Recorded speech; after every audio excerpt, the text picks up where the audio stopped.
Well, they thought it might be bad, but it's even worse. The Democratic Party is reeling from a major defeat at the polls. The midterm election results puts Republicans in firm control of both the House as well as the Senate.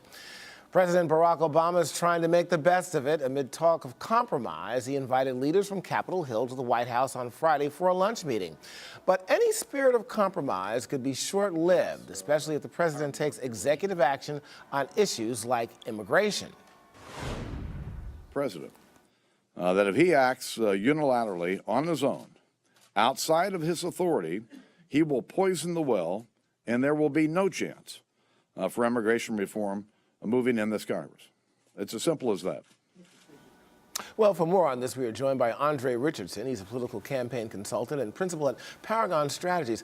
Andre, I've got to, before we get into what the last 2 years are going to look like for the Barack Obama administration, this is really nothing new. Since 1990, we've seen this change back and forth.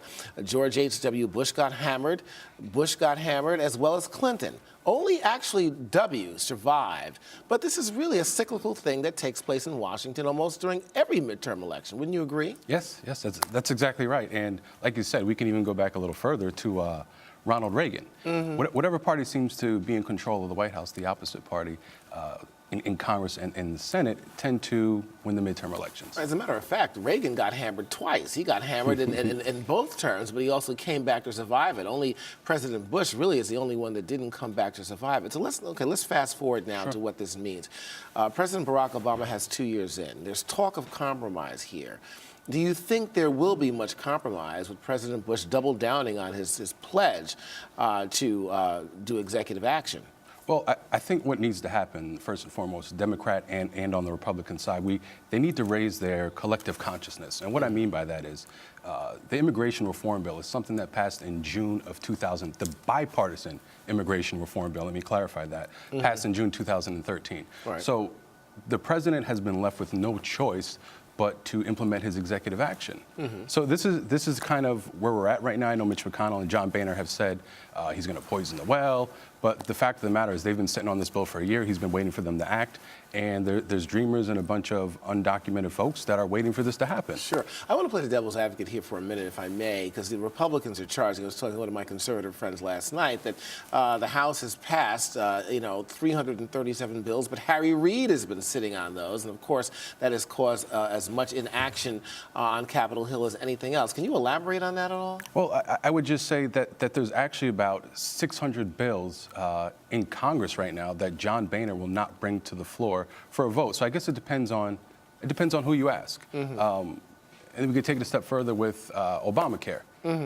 That passed in 2010. Now we're talking about bringing it back to the Supreme Court to see if it's a constitutional bill, which in fact we know it is because the Supreme Court already voted 5-4 that it is. Right. So in other words, it's much of the same. That here we go around the mulberry bush again with that. Of course, Benghazi has resurfaced, and I guess a lot of things also will resurface again with the 2016 elections coming up. But here's the thing about this. I guess this is a paradox with Washington.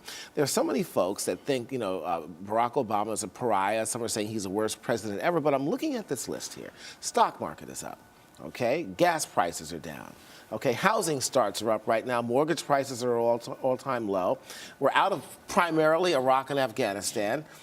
Bin Laden is dead. But on the other hand, the Republicans are saying, well, look, we've got a lot of other things here that are, at the front and center. And, who's the winner and loser here? Who's telling the truth and who's not? Well, I think that it's more about, the devil's in the details, right? So in addition to all the achievements that you ticked off, I would also add that in October, the U.S. economy created 214,000 jobs. We've had a 9-month stretch where we've created about 200,000 jobs. And those are the best numbers that we've seen since, I believe, 1995. Unemployment is down. Lastly, Loretta Lynch. U.S. Attorney from the Eastern District. Good choice, bad choice? Phenomenal choice, phenomenal choice. Not controversial. That's a solid sister right now. I think it was a great choice out of the short list of folks the president had. I think she probably makes the most sense. And she's from New York, so. Well, that, of course, makes all the difference in the world, Andre. Oh, I got to tell you, we'll see. And we'll also see whether or not she will be confirmed quickly before, of course, this new Republican rule gets into place here come January. But I'll tell you, we can talk more about that the next time you're here. Andre Richardson, thank you so much. Excellent. Looking forward to it. Absolutely.